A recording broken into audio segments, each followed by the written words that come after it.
Hello everyone and welcome to the tutorial. Today I'm going to show you how to set up sound effects for the little trash can on the left side of your screen. What's going to happen is there's going to be two sets of sound effects. There's going to be a rolling sound effect as the trash can roll across the deck. And then there's going to be a hit sound when the little robot drives forward, hits it with its front wheels. And there's going to be another hit sound when it hits the ladder. And the tricky part is we don't want the rolling sound to overlap with the hit impact sound. But both sound effects, two sets of sound effects, are going to be driven by the same thing, by the hit events of the collisions of the trash can hitting the floor or the ground. So let's get started and let's see how it goes. Okay, everyone. So I'm going to show you real quick how to set this up in Blueprint. This is the Unreal Engine 4.25. Yes, I'm very far behind with my Unreal versions. I've been working on this game for quite some time and decided not to upgrade until I'm done with the project. That's always wise to do with software. You stay with one version until the project is done. To jump and upgrade versions during a project is never a good idea. Anyway, I'm going to jump in. I'm going to show you. This is the scene right here. This is what the world looks like. I have collisions turned on, so if I go in, you can see the collisions right here of the actor. This actor here is a model that I imported. I built it in Blender and I imported it into the Unreal Engine, and I built it in an actor class blueprint, which I'm going to show you here.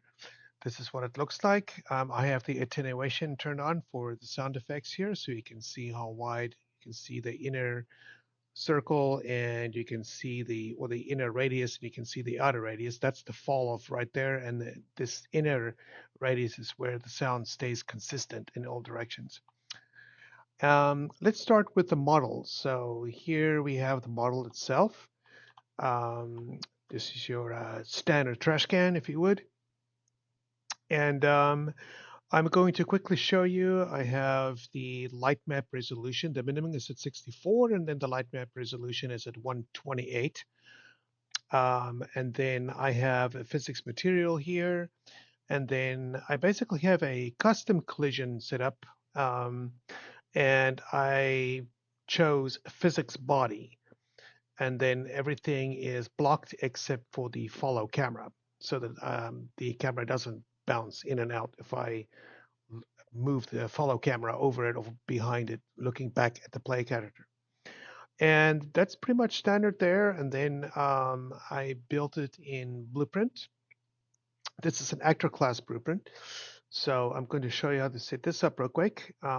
Basically, there it is. And I am going to click on it. And you want to make sure it's a movable object. Obviously, you're going to be rolling it around and kicking it around or bumping it around. So you want to make sure that it's a movable object.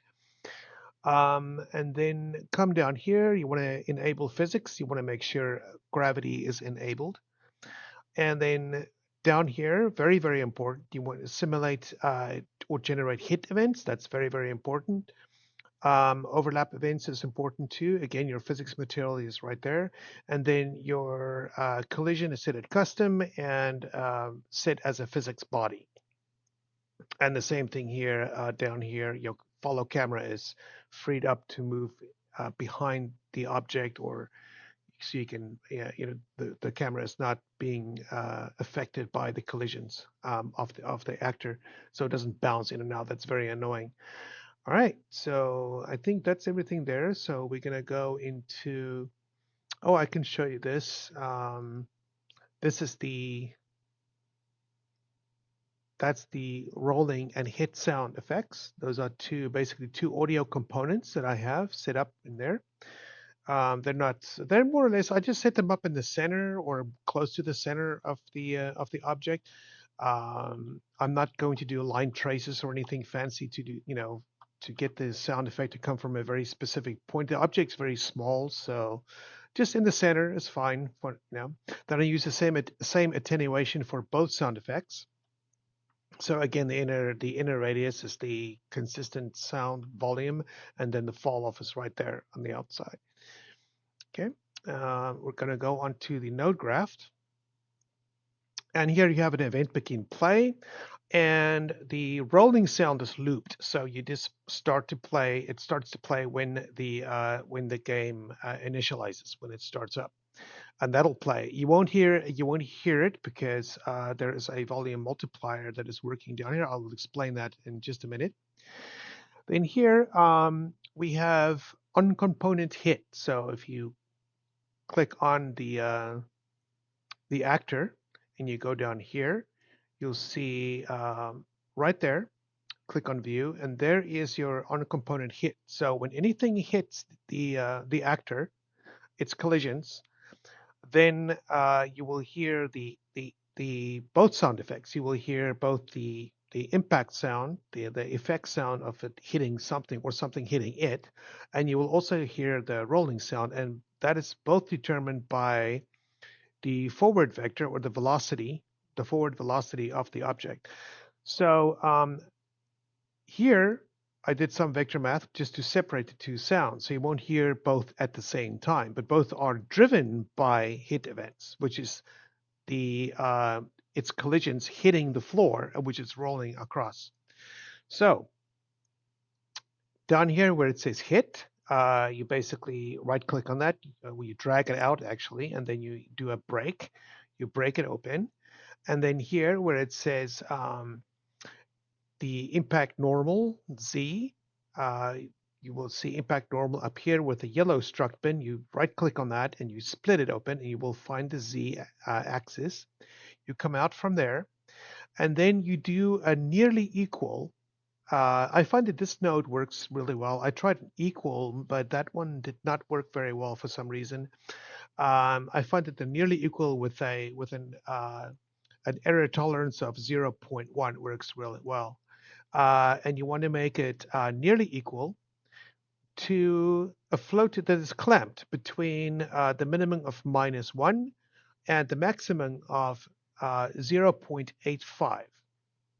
Now, the reason why you want to do this is because this is going to determine when the hit event is going to fire off. So I made a special note up here. 1 is a flat floor, -1 is a ceiling, and 0 is a wall. What that means is that if you clamp this, if you make this 1, you will basically hear the hit sound. You will hear the hit sound or the effect sound of it hitting something every single time it rolls forward. You don't want that. You want it to only make a hit sound when it actually hits a vertical or uh, any object that is not flat with the ground. So while it's rolling across the ground, you only want to hear the rolling sound, and then only want to hear the hit sound when it actually hits something that is sticking up from the ground, or maybe a ceiling, a low ceiling, or something overhanging or something.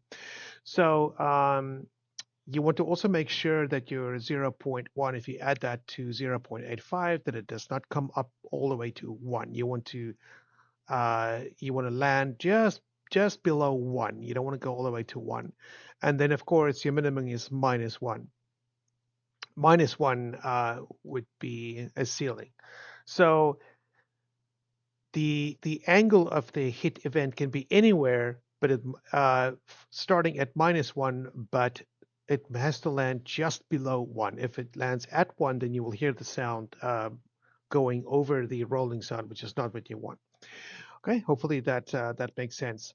And then I have a boolean here, and then a branch, and then if this is true, if this is equal here, and this is true, then the execution line continues on, and you will hear your hit sound effect. And also, I do a small delay after that of zero point 0.5, like half a second. I don't want it to sound like a machine gun going off. So if it's stuck, bouncing back and forth between two objects that are very close to each other. So I put a half second apart, and then I have a do once node here, and then here you want to compare the velocity with a factor of 2. So you want to make sure that it is actually not just leaning against something, but it's actually moving and hitting something. So you want to have a factor of 2 velocity there, and you want to compare it. And if it is bigger than 2, then the hit sound goes off. Okay. And then here you have you get your physics linear velocity of your object of your actor. Um, Here you break it into a vector, and that feeds into there. Down here you get the vector length, and this will determine how loud your rolling sound will play. So you divide it by 300. This is a float divided by a float.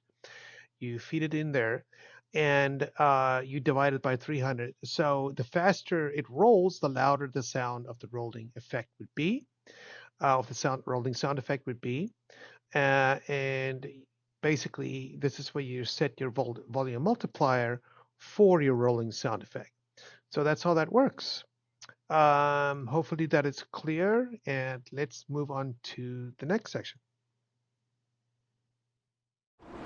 Okay, so let's see the result. Let's see how well it works. I'm going to disable my handbrake there. I'm going to drive forward, and now the tricky part here is that the front wheel that's going to hit the trash can is going to rotate in the same direction as the trash can as it moves forward. So it might pull the trash can back a little bit, so I might have to try more than once. We'll see how it goes. Listen carefully for the sound effects.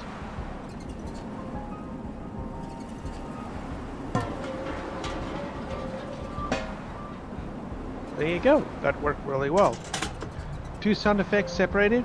If you like this tutorial, please like and subscribe, and I will see you guys on the next one.